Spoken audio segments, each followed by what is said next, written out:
Olá, sejam bem-vindos a mais um programa Joia, Diálogos da Joalheria. Eu sou a Kemi Soy. Olá, eu sou Marcelo Novaes. Você já escutou falar em joalheria com produção ecologicamente correta? O designer curitibano Rodrigo Alarcon está na vanguarda. Trabalha com matéria-prima ecológica, mantém uma produção verde, construindo elementos esculturais na joalheria. Os padrões vigentes no universo da joalheria, que incluem pedras lapidadas em série e peças guardadas a 7 chaves, não fazem parte do repertório dele. No ateliê do Rodrigo Alarcon, o trabalho é artesanal. Cada pedra é lapidada de forma única e as joias ficam expostas em gavetas ao alcance das mãos dos clientes. A joalheria autoral desenvolvida por ele tem ainda outros atrativos além da exclusividade. Boa parte da matéria-prima de sua produção é ecologicamente correta. Todo esse cuidado é visível nas peças prontas, onde o brilho do material nobre é sempre glamuroso, pouco importando qual seja a sua fonte. Além de dar vida às suas próprias criações, Rodrigo também ajuda clientes a materializar seus sonhos dourados. Os setores mais importantes do seu negócio são a criação de joias sob encomenda, a atualização de joias antigas e também a criação de coleções temáticas e atemporais. Seu trabalho exclusivo e com personalidade pode ser visto no Instagram, @Rodrigo Alarcon. Ô Rodrigo Alarcon, muito obrigado por ter aceito o nosso convite para compartilhar conosco e com todos os apaixonados pela arte da joalheria, a sua trajetória, os diferenciais dessa marca construída com muito esforço, com muito empenho, né? Já são 42 anos aí de profissão na joalheria, com muita paixão. Obrigado, Rodrigo, pela sua presença aqui com a gente, viu?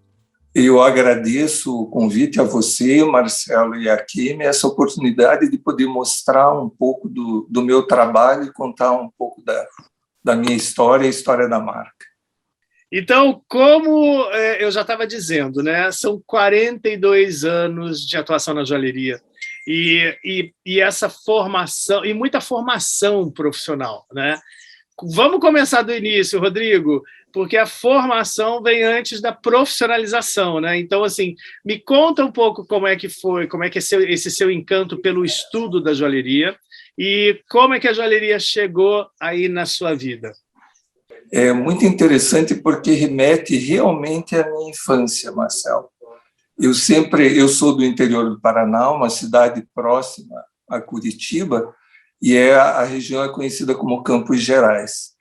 E a estrada entre Curitiba e Ponta Grossa é de uma beleza incrível, com formações de arenito, e inclusive, é uma atração turística isso. E isso despertou em mim a paixão por pedras, por minerais, e mesmo quando ia em fazenda ou brincar, eu fazia coleção de pedras. E na minha família, nunca teve nenhum joalheiro na história da família, mas todo mundo sempre gostou muito de joias, as mulheres de usarem, inclusive a joia tem uma importância em dar, numa ocasião especial, ela marcava essas datas. E a minha avó era uma apaixonada e sempre ela contava uma história sobre a joia. E eu fui aumentando essa paixão por pedras, pelas histórias das joias, e lia sempre que eu ia para o centro de Curitiba, lá eu ficava olhando as vitrines e apaixonado por tudo aquilo. E com o passar do tempo, eu fui adquirindo conhecimento. Naquela época não tinha Google para você entrar, e então o acesso ao conhecimento era mais complicado. E essa paixão foi aumentando, e eu trabalhei a primeira vez com 14 anos e eu queria, com o primeiro salário, fazer um presente para minha mãe. E eu fui na casa da minha avó e disse assim: vó, você tem alguma coisa que eu possa transformar para dar para minha mãe? Aí eu lembro que ela tinha um pé de brinco, que era muito interessante, era quadrado, tinha uma efígie de ouro com brilhantinhos em volta. Ela disse: olha, eu tenho isso, você pode derreter. Eu disse: nossa, vó, mas é tão bonito, já sei o que eu vou fazer. Fui num Ourives, tinha mais um pouquinho de ouro. Sabe aqueles broches com o nome? Levei o meu broche, pedi para ele fazer uma aliança e soldar embaixo. Então, eu já transformei o brinco num anel. Então, upcycle, não desmanchei, e minha mãe tinha adoração por esse anel. E aí uma coisa leva a outra. Eu, muito curioso, sempre perguntava como era feito, e as pessoas acho que sentiam uma simpatia dessa curiosidade e começavam a me contar, a explicar como era feito. E, depois disso, o vírus da joalheria se instalou e nunca mais saiu. Atrás disso, fui fazendo cursos, e toda a oportunidade que eu tinha de adquirir conhecimento, eu ia atrás. E aí isso me levou a fazer cursos e vir para São Paulo, em escola de joalheria, abri um ateliê em Curitiba também, eu entrei, então investi muito nisso, inclusive na compra de livros. Você teve uma experiência importante, duas, né, assim, que marcam. O curso de gemologia, que você ficou 1 ano fazendo em Goiás, né, e depois você passou uma temporada na Europa também, nessa aura aí de profissionalizar, de adquirir conhecimento, né? Como é que foi essa imersão na gemologia e depois a experiência na Europa? Foi ao contrário, Marcelo. Uhum. Eu chegou uma fase, eu devia ter uns 22 anos, eu já estava na faculdade, eu tive 2 empregos na vida. Eu saí, montei um ateliê e trabalhei alguns anos. E com 26 anos, sabe quando você necessita conhecimento? Eu peguei, vendi o meu ateliê, peguei o dinheiro e fui para a Europa. Passei 5 meses. Quando eu fui, eu já tinha uma bolsa para cursar esse curso de lapidação e gemologia em Anápolis, no estado de Goiás. Mas eu fui atrás para estudar onde será que eu poderia fazer um curso. E, por incrível que pareça, no Instituto Europeu de Design, eu estava falando com o diretor, explicando o que eu queria, contei toda a minha história, mostrei meus desenhos, tudo, e ele disse assim, olha, você vai gastar um bom dinheiro aqui para fazer esse curso. Mas, pelo que eu vejo, muita coisa você já aprendeu e eu acho que você deveria voltar para o Brasil e fazer esse curso de lapidação e gemologia. E, então, a minha ida para a Europa me ligou às grandes marcas de joalheria. Então, eu sempre procurei analisar um padrão que era o melhor. Então, o meu sonho era ir à Place Vendôme. Lá você via a melhor vitrine, a melhor joia, a melhor técnica e o melhor desenho. Então, essa experiência, essa minha ligação com o velho continente, me deu todo um gás. Então, eu fui de Paris, eu fui para Anápolis, no interior de São Paulo. Foi uma mudança brutal, mas uma experiência importantíssima no desenvolvimento da minha carreira, da minha paixão. Maravilha, maravilha. Qual é a sua formação mesmo, só para completar esse ciclo de formação? A sua formação universitária, qual foi, Rodrigo? O curso de desenho industrial na área de comunicação visual. Mas eu acabei não completando esse curso. No último ano aconteceu um problema de saúde e também foi um outro marco na minha carreira. E isso que foi importantíssimo, por um lado negativo, mas tiveram muito mais pontos positivos do que negativos, para eu me desenvolver, né, na marca e a minha carreira. Nossa, Rodrigo, que fantástico escutar essa sua trajetória. Eu acho que um dos diferenciais aqui no programa é que a gente consegue falar com tantos designers talentosos do Brasil inteiro, e a gente percebe que cada um tem uma trajetória única, e acredito que por causa disso também, como a criatividade, ela também está aí para todo mundo, isso traz o diferencial das criações em cada designer. Então, eu gostaria de perguntar para você, com toda essa sua trajetória, qual que são os diferenciais, né, da sua criação que são valorizadas pelos seus clientes, e quais sensações você acredita que você desperta nas suas clientes com as suas peças? Em primeiro lugar, eu me sinto um privilegiado de trabalhar com a joalheria. Por quê? Porque eu participo de momentos únicos da vida de cada um dos meus clientes. Então, o meu diferencial começa, em primeiro lugar, pelo atendimento ao cliente. É um atendimento personalizado, onde eu procuro entender qual é o desejo e qual é o sonho do meu cliente.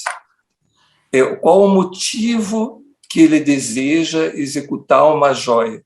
Eu sempre digo que nunca alguém entra na minha loja com uma história triste ou com um sofrimento, porque muita gente fala assim, eu entendi o sofrimento do meu cliente e tudo. Não, aqui é o contrário, é sempre felicidade. É uma aliança de casamento, de noivado, um presente de bodas, ou alguém quer fazer algum presente ou se presentear.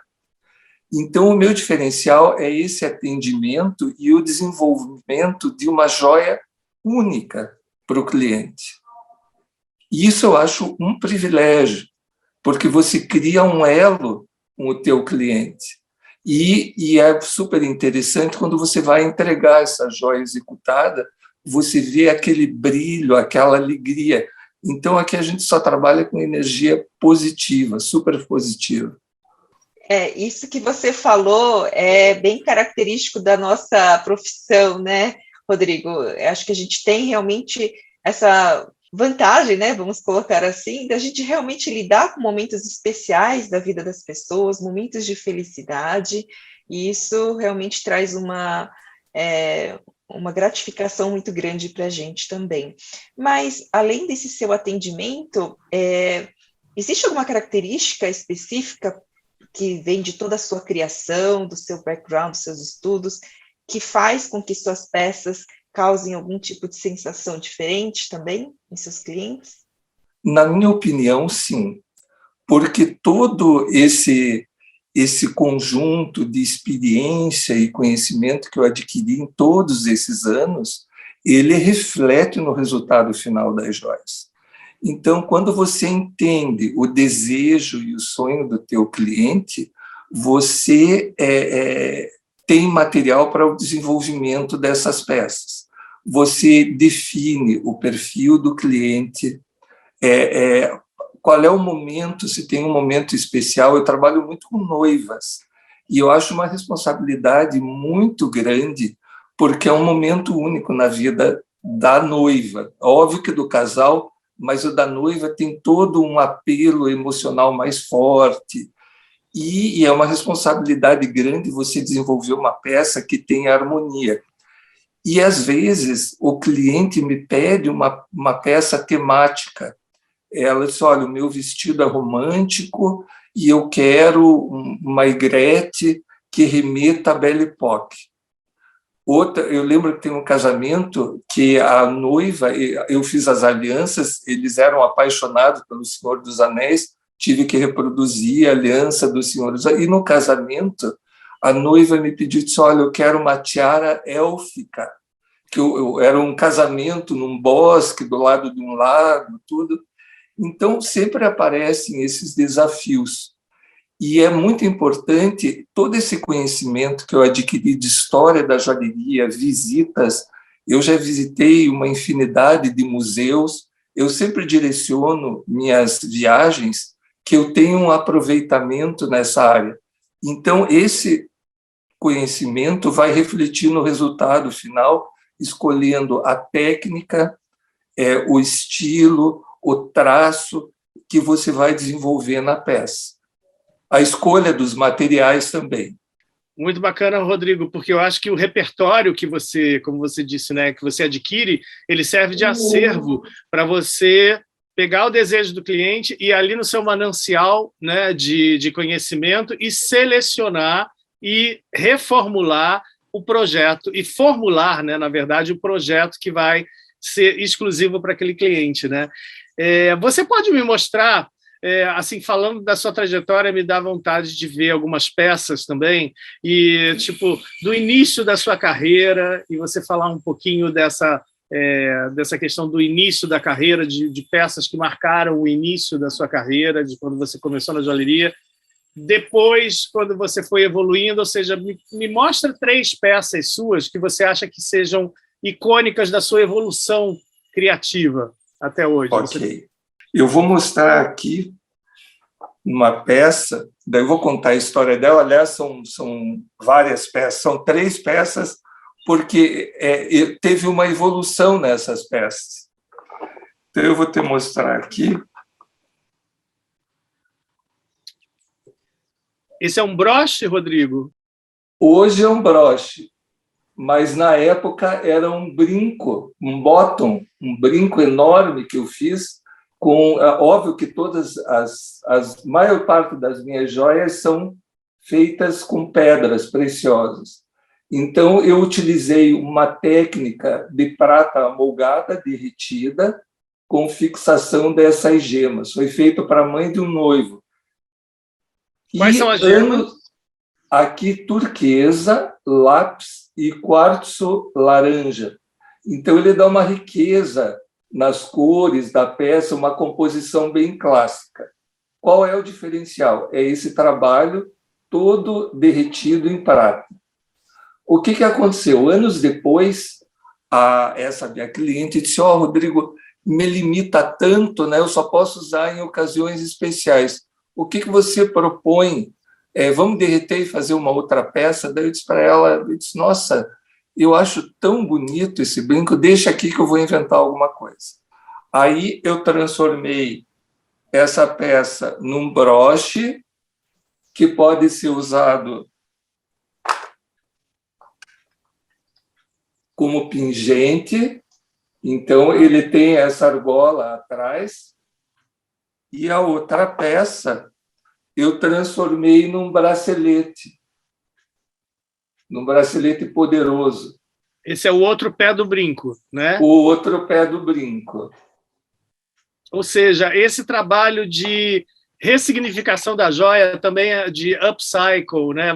Que você já faz há tanto tempo, que você começou, como você disse, fazendo para sua mãe, né? Aos 14 Exato. anos de idade, é uma coisa que te acompanha já, né? E que hoje em dia isso é uma inovação. Outra peça interessante, essa minha cliente, o marido era engenheiro florestal e viajava dando assessorias pelo mundo inteiro. E ele ia muito para a África e para a Indonésia também, e ele trazia materiais, e ela sempre chegava: Rodrigo, olha o que eu ganhei, eu tenho uma joia quebrada. E eu lembro que ela me trouxe uma pulseira. Eu não vendo marfim, tudo, mas eu faço também restauro de joias antigas e reaproveitamento de material. E ela me pediu para fazer um broche com os pedaços de pulseira, e ela tinha um bruto de olho de tigre, e eu desenvolvi esse broche cortando a pulseira em pedaços e desenvolvi essa peça que já tem uma linguagem totalmente diferente da anterior. Então, já é um desenho mais limpo, mais puro. Mais art déco, né? Exato. E aqui tem um brinco também. Reutilização dos materiais que ele trazia em viagens. Então, eu acho muito interessante você fazer esse tipo de aproveitamento de materiais e ressignificar a joia, mas era intuitivo isso que eu fazia. Hoje em dia já tem até teoria sobre isso, mas era intuitivo. Agora, continuando, Rodrigo, eu fiquei ainda curiosa com a minha pergunta anterior em relação à característica sua, e que eu sei que você também é conhecido, né, pelo esse atendimento que você faz, que é sob medida, inclusive em relação às noivas, que você acabou se especializando nesse nicho também, e algumas encomendas institucionais, né? Eu queria saber qual é a importância da criação da peça única no seu trabalho, e queria que você também falasse um pouquinho sobre essas encomendas institucionais que você já fez também, porque eu estou curiosa em saber como são essas peças. Esse atendimento bem personalizado, ele tem uma importância muito grande, porque no decorrer da minha carreira, do nosso trabalho, as pessoas começaram a me procurar para executar presentes institucionais. E é óbvio, isso não foi no primeiro ano, nem no segundo ano, mas acredito que uns 20 anos depois que eu comecei a trabalhar com joias. Então, eu lembro, a minha primeira encomenda veio do governo do estado do Paraná. Nós iríamos receber, nós estávamos com, parece que a semana de design em Curitiba, e existe um apoio do governo da Dinamarca, e um casal de príncipes, não o príncipe herdeiro, mas o irmão dele com a esposa, viriam a Curitiba para a abertura dessa exposição.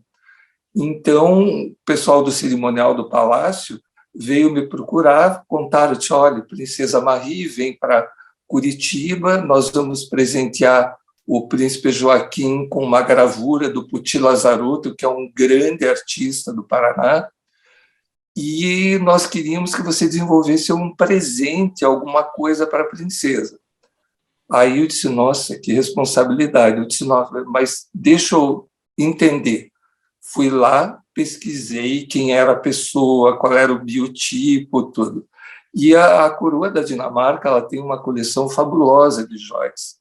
E eu disse, gente, mas uma pessoa que está acostumada a usar joias fabulosas, que joia que eu vou fazer? Então, eu peguei e pensei, disse, bom, pela minha experiência, eu conheço, porque aqui o Putti Lazarotto tem painéis pela cidade, e ele tem um traço muito forte na obra dele. Eu disse, como o príncipe ganha uma gravura do Putti, eu tenho que me inspirar no Putti para presente para a princesa. E fui atrás e eu disse, não, mas eu tenho que usar materiais paranaenses. E nós temos o pinheiro, que é um símbolo emblemático tanto da cidade como do Paraná, que é a araucária angustifolia, que isso tem até uma coleção, que é a araucária, que eu vou mostrar também. E eu desenvolvi um par de brincos com um broche, porque aqui no Brasil não tem muito hábito de usar broche, mas na Europa, sim. Então, eu fiz uma peça hipermoderna usando nó de pinho. No Paraná, nós temos uma mina só de pedra, que é de ametista, e nessa mina dá quartzo, ametista e o citrino. E o citrino tem uma peculiaridade no tom amarelado. Então, eu desenvolvi um par de brinco com o citrino, o nó de pinho, a prata. Eu uso prata aqui na loja, só prata reciclada, desde que eu abri a loja. Todas as joias que a gente executa, ela é purificada de joias antigas, quebradas, ou mesmo prataria de casa, a gente purifica, material fotográfico, chapas de raio-x, que agora já não tem mais. E coloquei diamantes cor light brown, que a gente tem um rio daqui que tem muito diamante, mas não é explorado assim de forma comercial. E eu desenvolvi essa peça. E no dia da entrega, a primeira-dama me convidou. Ela disse, olha, eu faço questão que você venha, porque eu quero que você conheça. E foi um evento fantástico e deu uma repercussão muito grande para o meu trabalho. Então, depois disso, também veio a princesa imperial do Japão, me encomendaram uma joia para ela, daí embaixatrizes, inclusive a associação comercial, quando tinha que fazer um presente, com antecedência, mandava, olha, tal pessoa vem para cá, o nome dela é esse, a gente fazia uma pesquisa e desenvolvia uma joia para ser presenteada. E então, com o desenvolvimento disso, eu criei uma coleção, porque daí eles perguntavam, não, mas quem vem é o embaixador de tal país. Aqui em Curitiba, a gente tem um desenho na calçada, que é esse desenho aqui, ó. É uma rosácea, que é típico aqui. Até, olha, a embalagem de madeira de reflorestamento. E eu desenvolvi esta peça, que é um peso de papel, usando o nó de pinho natural. O nó de pinho ele não é cortado, é a ponta do galho que cai. Então, ele é coletado. E ele tem uma característica muito interessante, uma resina que sai, é difícil de trabalhar com ele. E eu reproduzia a rosácea em prata reciclada. E, a partir dessa peça, eu desenvolvi chaveiros. O chaveiro tem um aqui. Então, ele tem a rosácea e, o outro lado, ele tem uma fatia de nó de pinho. Eu desenvolvi abotoaduras, brincos, pingentes, prendedores de lenço. E aí essa coleção ficou conhecida como Araucária, e há pouco tempo inaugurou o Memorial Paranista, que era um grupo de artistas. Esse desenho da rosácea é do Lang de Morretes, um artista do período modernista aqui do Brasil. E eu fui convidado a ter uma vitrine no Memorial, na loja do Memorial, e cada dia eu desenvolvo uma peça a mais. Então, essa característica dessa versatilidade que eu tenho me proporcionou muitas oportunidades.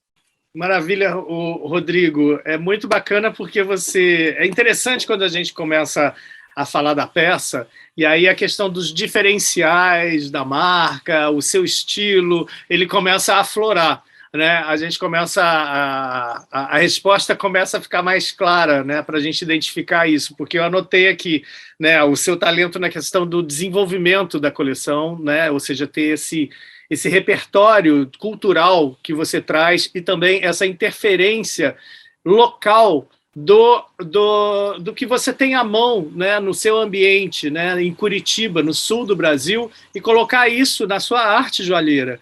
Isso é uma característica muito forte sua, que eu acho como diferencial, e também esse desenvolvimento dos projetos únicos que são desafios duros, onde você faz uma pesquisa sobre aquela personagem, sobre aquela celebridade, e, de repente, faz uma joia muito específica e que aquela joia talvez dê origem a uma coleção que você acabou de mostrar para a gente, como a Araucária. Né? Então, eu acho que esse é outro diferencial também da sua trajetória. E fora a questão da sustentabilidade, que além do upcycle das peças, você também aplica há muito tempo, né? Que é essa questão de trabalhar com os metais, né? Das pratas de casa, refinadas e tal. Então, eu acho muito, muito bacana. Você tem outras coleções aí à mão aí para você me mostrar um pouco essa influência? Tenho sim, Marcelo. Você sabe que toda criança, hoje em dia, não sei se todos, mas antigamente a gente colecionava selo, colecionava pedra. Eu também colecionava moedas. E moedas sempre foi uma grande paixão. E nessa mania que eu tinha de reciclar metais, sempre apareciam oportunidades de eu comprar muita prata em moedas. Só que eu comprava e ia juntando as moedas e me dava pena de derreter, porque tem moedas que têm uma beleza impressionante. Então, um dia o meu irmão, que trabalha comigo, que também se chama Marcelo, que trabalha há anos comigo, ele pensou: olha, nós estamos precisando de prata, e olha, você está com uma gaveta, deve ter sei lá quantos quilos de prata. Eu disse: gente, mas eu não queria derreter, porque são moedas belíssimas, inclusive moedas de 150 anos atrás, são verdadeiros tesouros. Aí um dia a minha mãe tinha pedido: olha, eu quero um brinco de moeda, faça para mim um brinco, um anel, e eu fiz não um conjunto, mas eu fiz uma coleção de colar longo, curto, bracelete, anel, brinco médio, grande e pequeno. E todo mundo via e dizia assim: gente, eu tenho uma moeda, quero que você faça. E eu comecei a fazer peças únicas, tudo com moeda. Aí um dia eu disse: gente, eu vou fazer uma coleção só com joias feitas com as moedas do Império. E fui desenhando, desenvolvendo as peças, conjunto, e muitas peças únicas. Aí um dia eu peguei e disse assim: gente, a coleção está ficando tão bonita, demorou para fazer. Eu disse: eu quero fazer um evento aqui, e como que eu vou chamar o nome dessa coleção? Eu disse: bom, as moedas são um tesouro, tesouros do Império.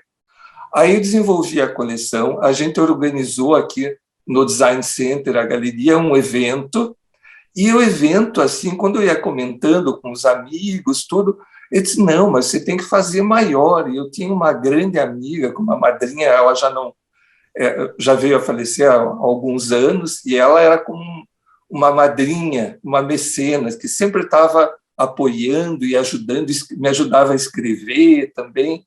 E ela disse para mim, disse, olha, eu tenho uma ligação muito grande com o príncipe Dom Bertrand de Orleans e Bragança. Quem sabe neste evento você convida, ele pode ser que ele venha.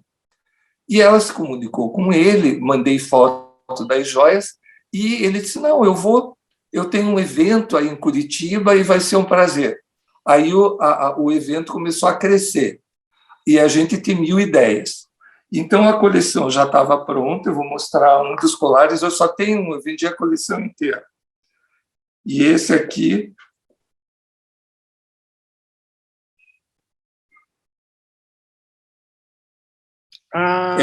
É em prata black, com diamantes light brown, e é um colar, é um conjunto, tem o colar, brinco e o anel. E esse colar é todo flexível, todo feito à mão, e é uma peça, uma das coisas que eu gosto nas joias, é que a joia seja versátil, você possa usar ela de várias maneiras. Então, esse colar desmonta, e você pode usar como pingente. Ele é todo, o acabamento é diferenciado com diamantes na galeria. Você vê uma peça valorizando a moeda. A moeda é de final do século XIX, o Rodrigo? Não, o quê? 1852. Então, tem mais de quase 170 anos essa moeda. Então, ela por si só, ela já é uma preciosidade, né? E o colar você pode usar também com outros pingentes ou só ele, né? Olha o detalhe dele aqui, ó, todo com diamante. E é uma malha flexível feita à mão, ó. E essa coleção foi um sucesso, o evento. Nós nos inspiramos no coquetel no último baile da Ilha Fiscal, que foi icônico para o final do Império. O príncipe veio, essa galeria acho que nunca teve tão lotada, tinham mais de 500 pessoas no lançamento. E isso dá uma grande satisfação e dá um resultado muito importante. As pessoas daí criam o desejo de ter uma peça única e com uma moeda, imagine, com quase 170 anos. É fantástico isso. Espero que você tenha gostado da primeira parte da entrevista imperdível com o nosso joalheiro curitibano, Rodrigo Alarcon. Fique conosco até semana que vem, na segunda parte da exibição dessa entrevista imperdível. E se você ainda não acessou os outros conteúdos do nosso programa, você pode encontrar no nosso canal do YouTube todos os episódios do nosso programa. Até lá!